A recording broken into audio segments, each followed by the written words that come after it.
your generation.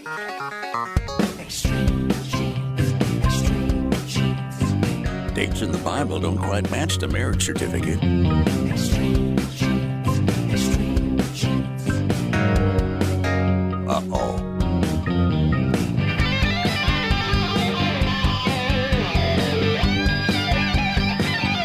And welcome to America's Family History Show, Extreme Genes and ExtremeGenes.com. My name is Fisher. I am your radio root sleuth on the program where we shake your family tree and watch the nuts fall out. And this episode is brought to you by BYU TV's Relative Race. And our guest today, well, first of all, we ought to mention, we do have the winners from Relative Race. Day 10 just aired last week, and we're going to talk to the winning team coming up. They picked up $50,000 and had some very emotional experiences on their journey. So it's going to be really fun to talk to them. I'm not even going to tell you which team it is, because if you didn't see it, you might have a little time to catch up. So that's coming on later in the show. Plus, in about 10 minutes, we're going to talk to Janet Havorka. She's a professional genealogist, and every year she has some great ideas for how you can incorporate family history into your holiday celebration. And now that we have Thanksgiving behind us, Christmas and Hanukkah right in front of us, we got to talk to Janet and get in the right frame of mind for this thing. Hey, don't forget to sign up for our weekly Genie newsletter. It is absolutely free. We'd love to have you on there checking out the current stories and past episodes and a blog from me every week. And of course, we never sell your information. So be part of our weekly Genie community. And you can sign up at extremegenes.com or through our Facebook page. Right now, it is time to head off to Boston, Massachusetts, where David Allen Lambert is standing by. He's the chief genealogist of the New England Historic Genealogical Society and AmericanAncestors.org. Hello, David. How are you? Hey, I'm doing good. Survived the Thanksgiving feast, and now looking forward to my 30th wedding anniversary. Oh, my gosh. Very shortly. Well, now, wait a minute. You lost a lot of weight recently, so how much did you cheat the other day? Very little. No biscuits, but lots of turkey. There you go. Yeah, you can do that. Absolutely. All right, let's get going with our family histoire news today, and where do you want to begin? Well, speaking of marriages, there is a couple from my state in Massachusetts, Ashley Vallel and her husband, David Mellon. Well, they just got married for the second time. And I'm not talking like they were married 20 years ago, divorced, and married again. How about married twice the same year? Yeah, because their knot was tied by a justice of the peace who really wasn't supposed to be a justice of the peace. Ooh, no authority. No authority. So James Stern is facing charges from multiple states, including larceny and impersonating a justice of the peace in the Commonwealth of Massachusetts. So now Ashley and David have finally tied the knot again down the Cape so they can have two wedding anniversaries. Wow. There's a story right there for the rest of their lives, right? And for their descendants. Exactly. So my next story is dealing across the pond where an American tourist from Louisiana successfully thwarted a big crime. In fact, the crime has to do with one of our ancestors, Fish, King John, Lackland of England. Oh, yeah. Well, of course, the Magna Carta. One of the copies is in Salisbury Cathedral, and this tourist from Louisiana saw someone with a hammer trying to smash the case and make off with it. So they became part of the team that blocked him from leaving the cathedral with the document. So he was caught, and the document is still safely in Salisbury Cathedral. Wow. And most of America is descended from King John. They may not know it, but it's like Charlemagne. Yeah. It's like Charlemagne. Absolutely. Well, we're always hearing about World War II veterans and World War I veterans where they're testing the DNA and finding out who they are. In fact, the person buried in the tomb of the unknown soldier maybe not be unknown anymore. It might give a soldier a little bit of free time from guarding it, because we could probably lay that to rest. Think about Civil War soldiers. Well, not long ago, where the Battle of the Second Manassas was, they found a bone pit where limbs were tossed off after they had been obviously amputated. They did find two full skeletons. Now, they were buried with honors as unknown soldiers at Arlington Cemetery, but a gentleman by the name of Paul Davis heard this story, and he wondered if perhaps his second-great uncle, who died during the Civil War, could have been one of the bodies found. Now, it's likely he may not be, but he contacted the Army, and the Army informed them that official request for DNA testing for Civil War soldiers is not possible. I don't know about you, but I think it's a lost opportunity. Yeah, it really is. I mean, we do it for World War II. We do it for World War I. Is the difference because it's been another generation or two? I don't know about you. I think you'd dig them back up and grab a tooth. Yeah, grab a tooth. Exactly. Okay. In New York City, if you want a time machine, you can do it now. In 1940, for tax purposes, they went around and photographed every building. That means every house, apartment building, etc., from the outside.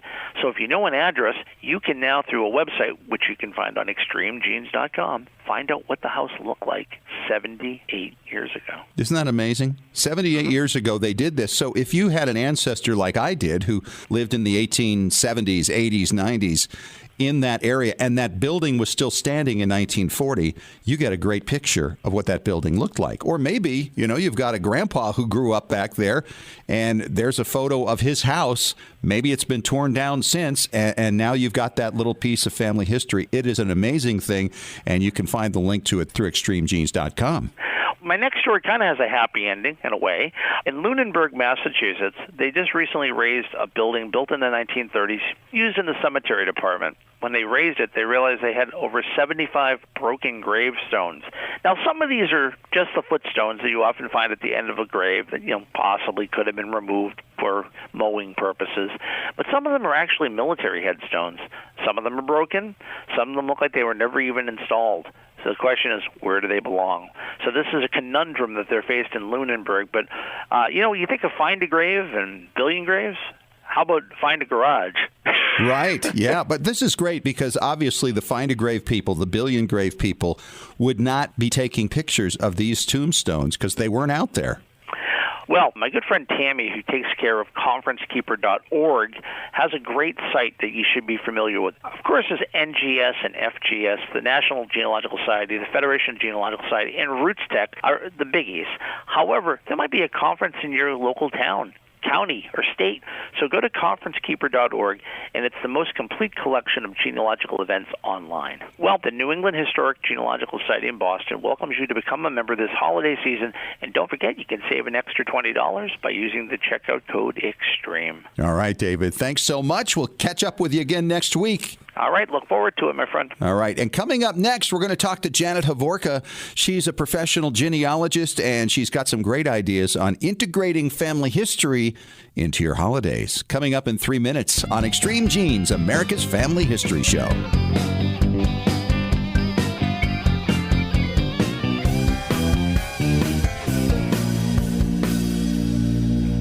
Hey, Genies, it is Fisher, and I got to tell you, I've spent a lot of time over the years restoring personal photographs, and I've enjoyed the process, but sometimes it can take as much as an hour or an hour and a half to do the job right.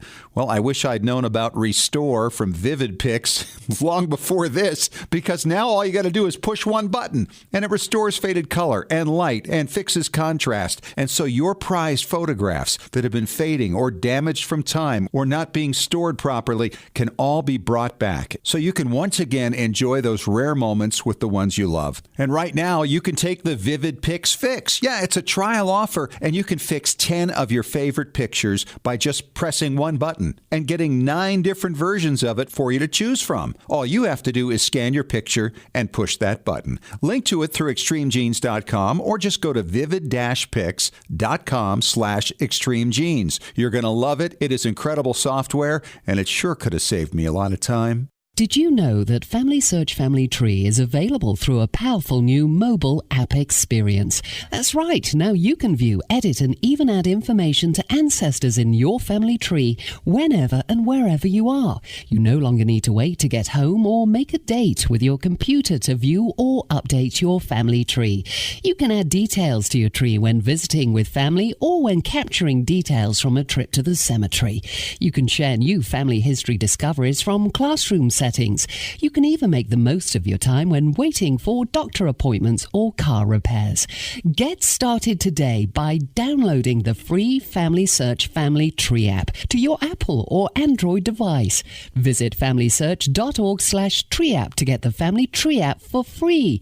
Exploring and expanding your family tree has never been more convenient. Visit familysearch.org/tree app to download the Family Search Family Tree mobile app today. Well, season 4 of BYU TV's Relative Race is over. Yeah, we have a winner. In fact, we're going to be talking to the winning team coming up here in just a little bit. So if you haven't caught the final episode yet on BYUtv.org or by using the BYU TV app, you might want to do that before you hear the interview. I don't want to ruin it for you. What a final day it was in Philadelphia. Flags being put up in historic locations all over the place. But one challenge came up right in the middle of the final episode. And one team took advantage of it, and the other didn't realize that it would change the course of the entire season. What was that challenge? What was the result of it? Oh, you got to catch that final episode. And once again, you can do that by using the BYU TV app or streaming it on BYUtv.org. Season 4 is history, but Season 5 will be back next year on BYU TV. Congratulations to our winners, who we'll be talking to in less than 15 minutes on Extreme Genes.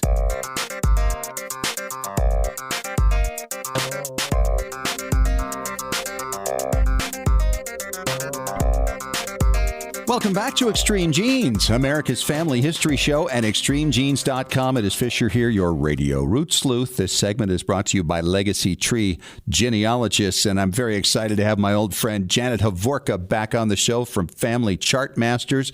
Janet, it's been a while, and I know you're always making new charts, by the way. Anything new going on that we should know about? Oh, lots of new things. We've just launched a new line of decorative fill-in-the-blank charts. So if you're still working on things or if you want to do it in your own handwriting, we've got some new 2019 designs out early, all ready for the holidays, and we're doing a lot with those right now. That's fun. And then, of course, our custom stuff. We're going crazy right now at the holidays. Yeah. And that's what, I just made my own chart, by the way. It was the family death chart. My ancestors, what they died of, how old they were. Did it from my wife's side. She didn't want to look at hers. She was okay looking at mine, to figure out what we're likely to go from. But I'm thinking if you wanted a Halloween chart, you can take the idea. Yeah, definitely. If the data is in your file, we can put it out on a chart for you. There you go. Well, I thought we'd talk a little today about ideas for the holidays. Things not only for gifts, but things people can do to kind of get the family back drawn into their ancestors, those who came before, and those rich family stories that the kids should sink their teeth into. And you had some great ideas about some pictures that you got. It was almost like a placemat. Yeah. Several years ago, I put together a table runner for my parents. You could do placemats, too, though, super easy. I put a couple hundred pictures all the way from my parents way back as far as we had pictures, different pictures from their lifetime and things like that. Printed it out on vinyl. You can see pictures on my blog. And it was a great table runner for Thanksgiving, looking at those people who sacrificed for you and the things that they've been thankful for over their lifetime. And it brought up lots of good stories. Family history is the thing that you share together, and when you're together for the holidays, that's that team building. This is what we share that nobody else does, and so it's an important thing. It's kind of another form of DNA, isn't it, really? Yeah, it really is. Something safe to talk about, too, because it's something you share, true. right? Yeah. The other thing my daughter and I did was we printed out a bunch of family history pictures and put them in just on the family table over a tablecloth, and then put a clear plastic tablecloth, just one of those inexpensive ones, over the top of that, and put those pictures out. And that was a great way to display copies, of course, of pictures. Sure. Yeah, I love the idea. And then be able to talk to them about it. Sure. Yeah. At Thanksgiving, we were talking about John Howland and his wife, Elizabeth Tilley, and her parents, John Tilley and Joan Hurst, who came over on the Mayflower, and what their stories were.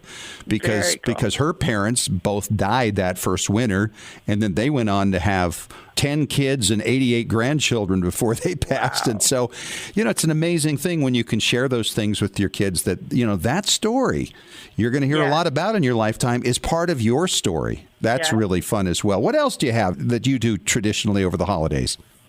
We have some heirlooms that we decorate with. Yes. Decorating with family history is important, of course. I have a tatted ornament that my grandmother made that sits in a special place with an ornament holder.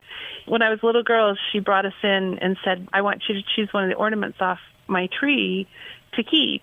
And I chose the one she had made, and she was all happy that I wanted the one that she had created herself, the tatted one. And, of course, that's the one I wanted because it was a lot more special than any of the other ornaments she had on her tree. But that was a fun thing that she did to kind of give us some heirlooms, and that's a special ornament for me. The other thing I have that I love to put out is a little nativity set. When I was a little girl, me and my sister created a little salt dough nativity set to send to my grandmother for Christmas, for a Christmas gift. Just kind of like a Play-Doh salt dough thing. We dried it in the oven and painted them and shellacked them. And my grandmother just adored this that her granddaughters had made for her, and put it in a special place every year.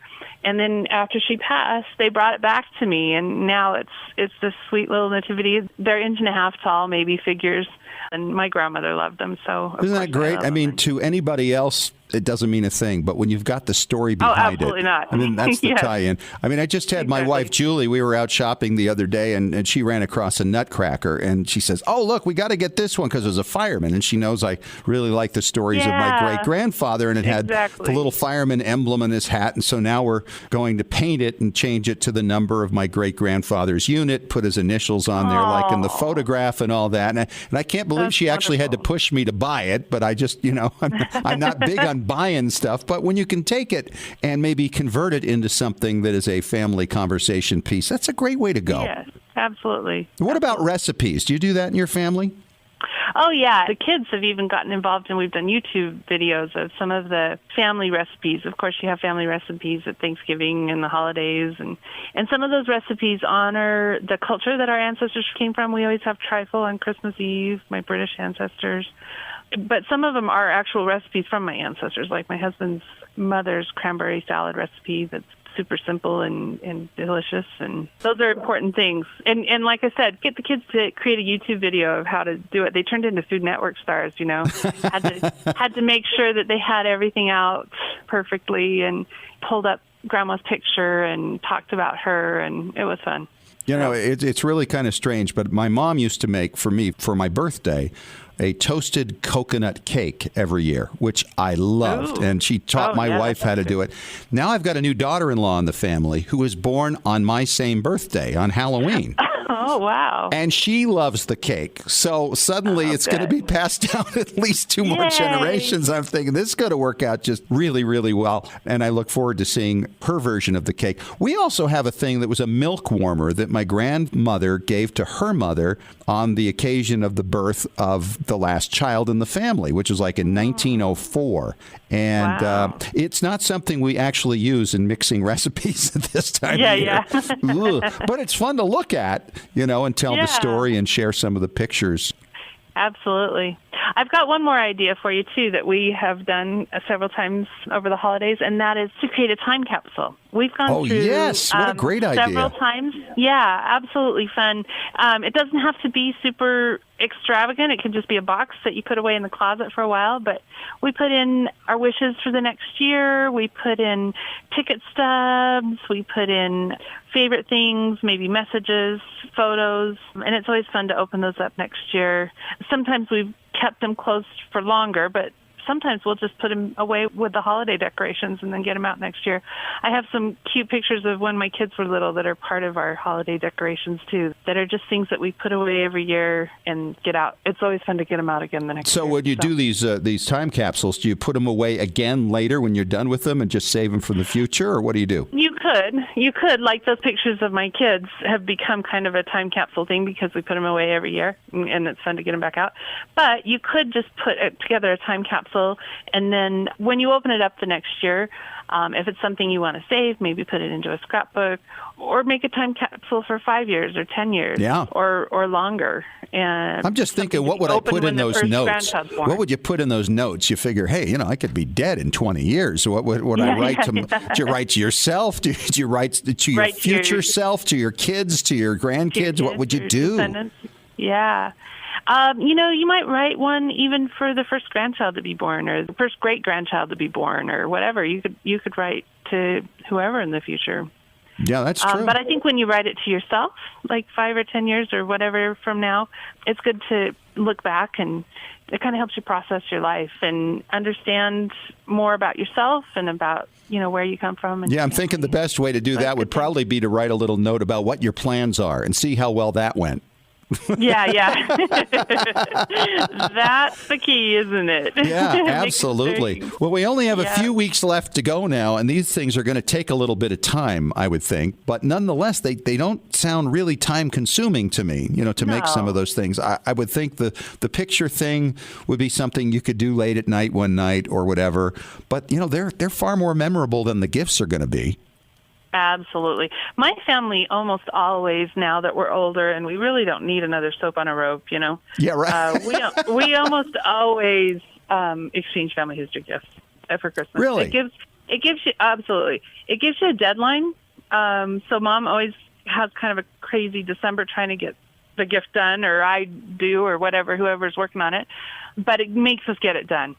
And we've exchanged all sorts of things, just digitizing projects, quilts made from photos, books. My mom makes these children's books that she often gives us at Christmas, one for each of our ancestors, and all sorts of things that are so much more meaningful. Like, if you're going to give a gift, that's the thing to do. That's a real good one. And, of course, that's what we do at Family Chart Masters. We're busy helping people give meaningful gifts, and we get emails back all the time, just, this made the whole day stop, and everybody gathered around, and everybody was so thrilled with it, and that's just such a meaningful thing to do. Yeah, it really is. It's great stuff. She's Janet Hovorka from FamilyChartMasters.com, and that's the best place to find her. Also a national speaker, of course, on genealogy. Some great ideas here, as always, Janet. It seems like every Christmas we bring you back and you have something new to share.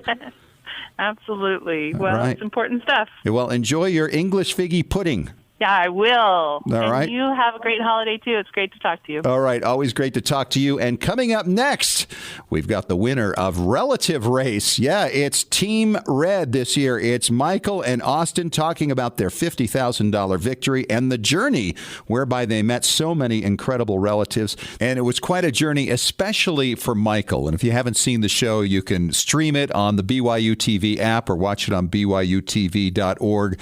But it's going to be really interesting to hear what they have to say coming up here in just a few minutes. Later in the show, Tom Perry is back, our preservation authority, talking about the importance of making sure you upgrade your digitized hard drives and DVDs and CDs so you don't lose them over time. And he'll explain what's behind all of that. That's coming up in 5 minutes on Extreme Genes, America's Family History Show.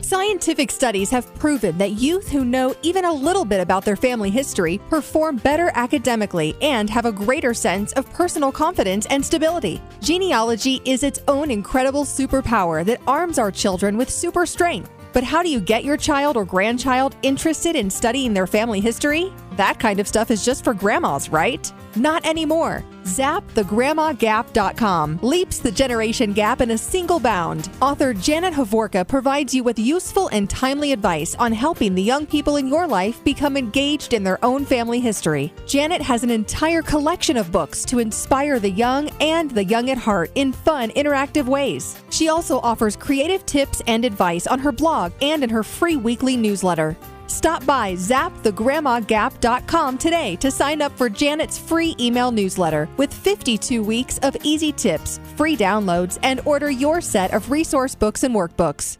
Looking for an easy way to show off your family history and share it with your family? Family Chart Masters offers beautiful custom pedigree art pieces and inexpensive family reunion draft charts in any design or size that fits your needs. With a free consultation at FamilyChartMasters.com, you can get started creating a new family masterpiece. Family Chart Masters has over 11 years of experience in creating and printing family charts. They can print any style of genealogy chart from any genealogy file and can create exactly what you're looking for. You'll work with a specialized and talented consultant whose goal is to make you happy. Decorative charts make fantastic gifts for all occasions. And with Family Chart Masters' option of ordering duplicate charts at half price along with your original purchase at full price, you can afford to give a family heirloom to each member of your family. Contact Family Chart Masters today at FamilyChartMasters.com for your free consultation. Family Chart Masters will give the greatest care to your family history.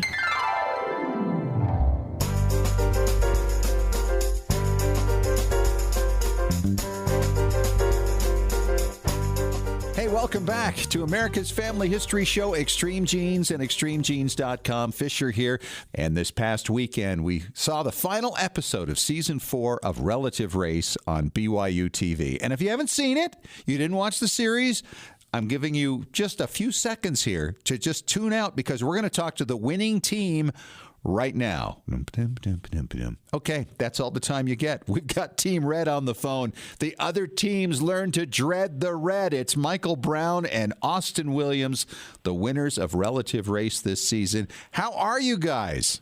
Doing well. Great. $50,000 richer. I'd be doing well, too. But, I think at the end of the day, as you look back on this experience, the emotional ties that you guys made and connections, Michael, especially for you, and I know they applied to both, and for people who aren't familiar with the show, Michael is Austin's father, and they were a team together as Team Red, driving around in a little red car from town to town, mostly throughout New England is where your people were from, Michael. And you learned about your father that you had never known of before. And what was that experience like for you? Well, it was incredible. Being the older team, I realized potentially that I wouldn't get to meet him was a possibility, and that ended up being true. So we realized that after the first day, and then after that, understanding, the demise of that whole situation, and then meeting my brothers and sisters after that, it got a lot better. It started kind of rough, but meeting my family was pretty wonderful. How long had you been thinking about this? I mean, there are a lot of people who go through lives adopted as you were who don't think about it or just feel, well, it's just one of those things that I'm always going to live with. There's never going to be any answer to it. At some point, you had to be thinking, I'd really like to take a crack at it. I kind of resigned myself to the notion that I was adopted and I just wouldn't know. And when Austin came to me and started talking to me about this possibility of finding out genetically how we were connected, then that started stirring up the pot all over again. Yeah, absolutely. Now, Austin, how was this for you? I mean, this was in large part for Dad. Wouldn't you agree? No, No. I don't agree. No, because a lot of people actually think that Dad was the one that wanted to do this when Dad had really resigned himself to not knowing. He did not want to do this. I don't think he even said, any form of thank you for making sure I knew my family until maybe, episode 3. Really? Really? Really? After it aired? Oh, my gosh. Yeah. It was, when he Sorry said about he that. had resigned himself, he really had resigned himself to not knowing. But I am the one who wanted to know this information. I'm the one who wanted to know who my grandfather was, who this family was. I wanted to know what Dad's ethnic background was. I'm the one that was consistently interrogating him about it and pestering him about it. So when we had this opportunity, it was me that really kind of pushed him over the edge to get him to do it. I remember getting him to come over to my house so that we could film the audition video, and he did not want to come over here, and I guilt-tripped him so bad. I love you, Dad. Well, that's true. well, Michael, I can see your daughter is so charming. She's a former Mrs. America. Is that right, Austin? That is true. In what year? 2014. 2014. I mean, how would you resist Mrs. America asking you as her dad to go through? And I don't know how you would say no. Well, obviously I couldn't. Yeah. I said okay. Yeah. And that's, Austin being the only child, and my grandchildren are the same way. They're like, Poppy, can you do this? Of course it's yes. Yeah, it's always yes. It's just yes. Of course it is. So let's talk about this aspect a little bit, because I'm sure there had to be kind of a surreal feel to it to be filmed everywhere you go, right? And then you go through the thing in real time, which I'm sure takes a lot longer than anything we see on television. And it's all put together. And I'm thinking in my mind, as you mentioned that, Austin, that it took the third episode airing before Dad said thank you. Looking back and watching the final production, Michael, did that really bring home to you the impact of what you'd been through? Yes. After the final episode, it's really a cumulative kind of thing. When you meet your different relatives and it all starts coming together. When I met my brother and then I met my sister, and then we got to hang out together and have a meal together, and then seeing how Austin was meeting her cousin, and it's a cumulative kind of thing. It's like a snowball. Are you in touch with them still? Are you still in communication Absolutely. with all these folks? Absolutely. And when did you film? Last summer? In May. That was May. It was in May. May. Mm-hmm. Okay, so you've really had a half a year here to really kind of take this all in and stay in touch with them. What has been the best thing that has come out of those new relationships? Oh, wow. You have to choose the one thing? I mean, that's such a loaded question. I know. I'll tell you, Ani M., I'm going up to North Carolina, and I'm going to be hanging out with her. And the family is so big. There's so many people. It's massive. And it's for sure. And my brother Dwayne is the sweetest human being on the planet. My nieces and cousins and my sisters and brothers, it's just amazing. The greatest thing, I think, is the kids. Yeah. I think, what do you think, Austin? That's kind of cool that my grandchildren and my nieces, my cousins, what are those? The genealogy gets me confused. So my cousin's kids, and Wow. seeing them getting connected, that's really, really cool. So I'm thinking the $50,000 here at the end was pretty much the cherry on top of all of this. Absolutely. Oh, yeah. The money was just giving me an opportunity to do things that I've been wanting to do. I'm doing music in museums and playing in my garden. So that's what it afforded me the opportunity to do. Yeah, yeah. I think about that last day because we just watched the final episode last weekend, and that looked a little rough on you, Michael. You got a bad knee. How's the knee holding up now after all that running around? Well, I'm going to schedule the surgery. Are you? Yeah, it's a torn meniscus, but it'll be all right. And Austin was relentless. Austin, you were really pushing him there, but I saw how you guys worked each other. I mean, the communication between you was fantastic. And I was really a little bit shocked that Paris and Precious missed out on that last challenge that would have given them the kill flags that could have eliminated you. I remember standing there and thinking, like, in my head as Dan is putting all those flags in there, like, what about the kill flags? What about the kill flags?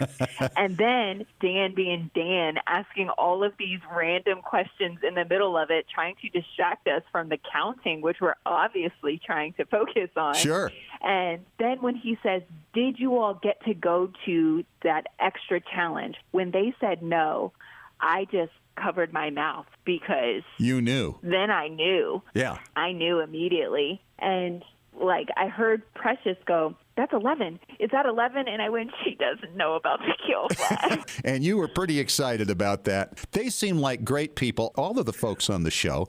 Do you have a continuing relationship with them? Absolutely. Totally. Mm-hmm. We sure do. I talk to Joe and Jerica almost every day. Really? Yes, we got really close to them. They've actually come down to Charleston to visit us, so we got to just spend some time with them. And I still text with Precious from time to time, too. We text a lot. And it's nice to see the bond between you guys because really they had some amazing experiences. All of them did in connecting. So it's Relative Race. Season 4 is done, and now you guys can talk about it because I know you had to keep your mouths shut for a long, long, long time. That's right. Sure did. All right. It's Austin Williams, Michael Brown, daughter and father, winners of Season 4 of Relative Race, $50,000. But even more important than that, all the new family connections they never knew about. Thank you so much for coming on and sharing your experience, you guys, and congratulations. Thank you so much. Well, thank you very much. And by the way, if you missed any of Season 4 of Relative Race, you can catch it on byutv.org or by using the BYU TV app. Of course, another season will be coming up next spring. We'll talk preservation with Tom Perry next in 3 minutes on Extreme Genes.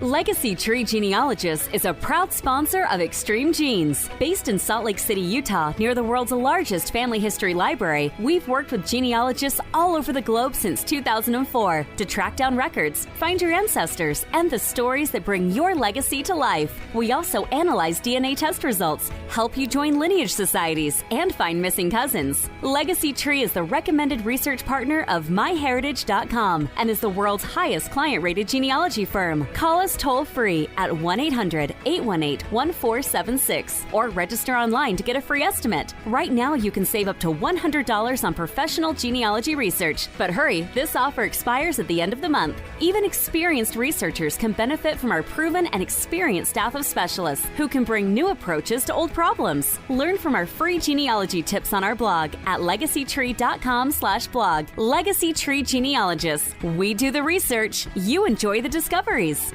Ever wonder where you got your bright green eyes or your infectious laugh? Thanks to technology, discovering your family story has never been easier. And we're bringing it all together at Roots Tech, the world's largest family history conference. Registration for Roots Tech 2019 is open. Join us February 27th through March 2nd for this incredible 4-day event at the Salt Palace Convention Center in Salt Lake City, Utah. Learn from over 300 classes on topics such as DNA, capturing family stories, and preserving legacies. For a limited time, take advantage of promotional pricing. Purchase a 4-day pass for only $209 if you register before January 25th. That's $90 off a regularly priced pass. Explore over 200 exhibits in the expo hall and interact with the latest technology. Join the excitement, join the fun. Discover your family, discover yourself. Discover Roots Tech, February 27th through March 2nd at the Salt Palace Convention Center in Salt Lake City, Utah. Register today at rootstech.org. Hey, Genies, Fisher here with a shout out to our Patrons Club members at patreon.com/extremegenes. This is where friends of the show support Extreme Genes for as little as $1 a month, all the way up to the cost of a very nice burger each month. I mean, a really juicy one. You can support the show and enjoy various special Patrons Club member benefits, such as acknowledgement on extremegenes.com, special bonus podcasts from expert guests like Maureen Taylor, the photo detective, C.C. Moore, your genetic genealogist, great storytellers and experts on record sets from all over the world. We even offer expert advice on specific questions challenging your research. So go to patreon.com/extremegenes and get signed up. We love sharing your genealogical journey with you on our Extreme Genes Patrons Club. After all, what would you rather have? Inspiring and informative content or another greasy burger? The choice is yours. And thanks for supporting Extreme Genes.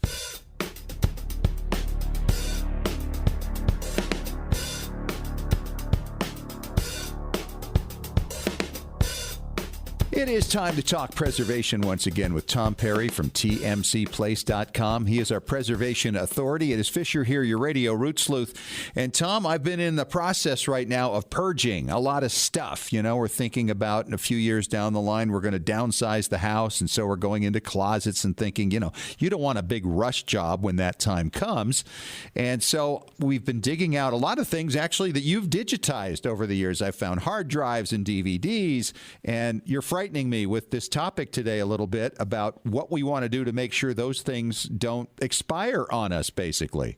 Exactly. We're not like the old people that carve stuff in rock tablets that's going to pretty much last forever. Yeah, right. So since we don't do it on rocks nowadays, we use it on electronic media, and all media is not created equal. In fact, even if you buy 2 hard drives at the same time, and one you use day in, day out, day in and day out, the other one you use it every once in a while to go and do different things on, that one's going to be in better shape because it's not so worn out. Sure. It's not like your body. The more you exercise, the stronger you get with a hard drive.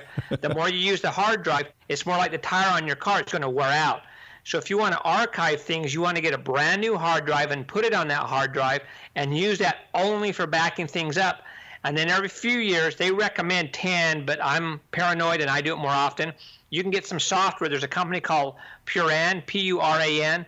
What it does is it takes all the information on your hard drive and rewrites it to the same hard drive. So basically, it's like washing your clothes. It refreshes them. So even if you haven't worn a shirt but it's been hanging in your closet for a month, you might want to rewash it before you actually wear it. And that's what this does. It takes all the data, rewrites the data to the disk, and so it's like brand new again. So 15 years from now, when you try and go and get something to show your kids that were infants, it's still going to work for you. Boy, it sounds complicated, but you know, you're really talking about something that you would do once in a great, great while. And that would be a nice thing, almost a time like you do with your smoke detectors in the house, right? Once every decade, when the number changes to a 0, that's the time to do it. Right. They say 10 years if it's a brand new hard drive, a good quality hard drive. One of the best hard drives out there is LaCie, L-A-C-I-E. Some people pronounce it LaCie. They're great. Western digital drives are great. Some other ones, I've had some problems with them, and we won't go into those. But those two I really, really like. And if you can afford it, go with a solid state hard drive, because that writes it in a way that's more permanent, and there's less things to go wrong because you don't have this spinning disk in there. It's all a component type thing. So a solid state hard drive is by far the best way to go if you can afford them.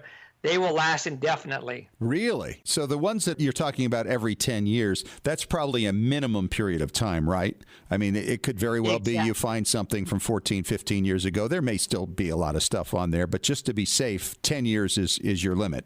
Right, yeah. And like I say, if you get this free software, I'm sure there's commercial software that you can buy as well, but this software is free, and it just goes and rewrites all your stuff to the hard drive. And so it's basically like washing your shirt again, so it makes it just like all brand new. This software has a special feature that it will go in and just read your sectors and say, yeah, everything's great, don't worry about it, or hey, these sectors are kind of getting a little bit shady right now. So then at that time you can go through and just redo those ones.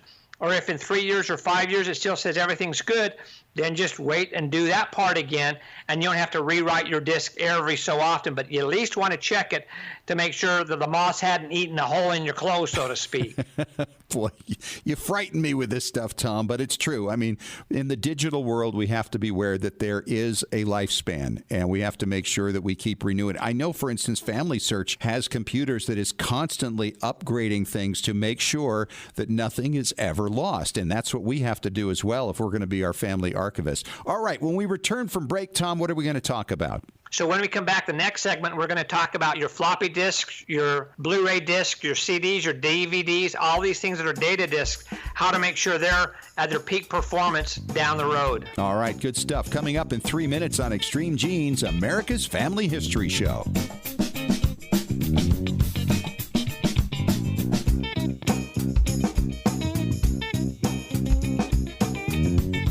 Looking for an easy way to show off your family history and share it with your family? Family Chartmasters offers beautiful custom pedigree art pieces and inexpensive family reunion draft charts in any design or size that fits your needs. With a free consultation at FamilyChartmasters.com, you can get started creating a new family masterpiece. Family Chartmasters has over 11 years of experience in creating and printing family charts. They can print any style of genealogy chart from any genealogy file and can create exactly what you're looking for. You'll work with a specialized and talented consultant whose goal is to make you happy. Decorative charts make fantastic gifts for all occasions. And with Family Chartmasters' option of ordering duplicate charts at half price along with your original purchase at full price, you can afford to give a family heirloom to each member of your family. Contact Family Chartmasters today at FamilyChartmasters.com for your free consultation. Family Chartmasters will give the greatest care to your family history. When was the last time you heard your grandmother's voice or saw your family enjoying life back in the 1950s or 60s? If the reason is you haven't known what to do with your old recordings, videos, and films, here's your answer. The Multimedia Center in Salt Lake City. We brought in a video project to the Multimedia Center, and overnight they duplicated it to DVD so we could meet our deadline. The Multimedia Center, 2870 East, 3300 South, Salt Lake City. Open Monday through Friday, 10 to 6. Call 801-483-1717 or go to transferduplication.com. Genies, it's Fisher with exciting news. The Weekly Genie, the official newsletter of Extreme Genes, is here. It's your Monday morning briefing on what's happening in the world of genealogy and family history and on Extreme Genes. Get all the details of jaw-dropping stories of discovery and keep up with the latest techniques in family history research. Get to know more about your favorite Extreme Genes personalities. And it's free. Sign up for the Weekly Genie now at extremegenes.com or the Extreme Genes Facebook page. And when you do, you'll receive David Allen Lambert's top 10 tips for beginning genealogists from the chief genealogist of the New England Historic Genealogical Society. Sign up today for the Weekly Genie.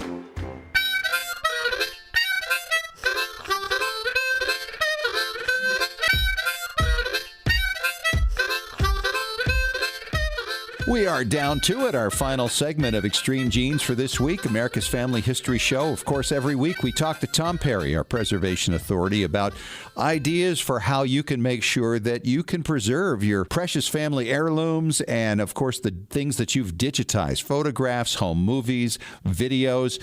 And, Tom, we were just talking about hard drives and how they can go bad after a while, and you have to maintain them periodically. But we have the smaller stuff we have to maintain as well. Right, and we can go clear back to floppy disk, which a lot of people are going to say, what's a floppy disk? Yeah. A lot of people are just going to grab their head with a headache. They can be migrated, okay? In fact, we're going to talk a little bit about that today, the difference between emulation and migration. For instance, if you have an old floppy disk, whether it's the 3 1/4 or the 5 1/2, there still are ways to transfer it. Now, one thing you need to understand is what we're doing is a migration. So we're taking it from one format to another format, which means if you did it in a program called XYZ at ABC Company, you might have all the content there, but when you transfer it and open it again in Word or something, then it's going to say, whoa, these are different paragraphs. This is all run together. You have the information. It's easy to go reformat it. What you need is the information. So that's migration. Emulation is where you're trying to recreate it. For instance, if you have some hard documents that you want them to become digital, whether you put it on the Blu-ray, a data disc, anything like that, then you're emulating it. You're retyping it, so you're putting it back in. Also, photographs, scanning them, and this kind of thing is emulation, because you're not taking the original photograph from a negative. You're actually taking the photograph and scanning it, going through another step. And so that's emulating what the original photographs were, or the negatives, or whatever you happen to be scanning. But you want to make sure they're on a format like a Blu-ray or a DVD or CDs or whatever, so that you can store these, and every once in a while you're going to want to go back and redo them. For instance, when we were talking about this with you the other day, you have some old stuff we did for you a long, long time ago, and some things you did on your own, and you now have taken that disc and copied it onto a tile Uden disc, which is more of an emulation, because none of the data is being changed. You're not migrating it to another form. You're just still copying it digital to digital. Boy, and that's really the ideal way, right? We want to emulate.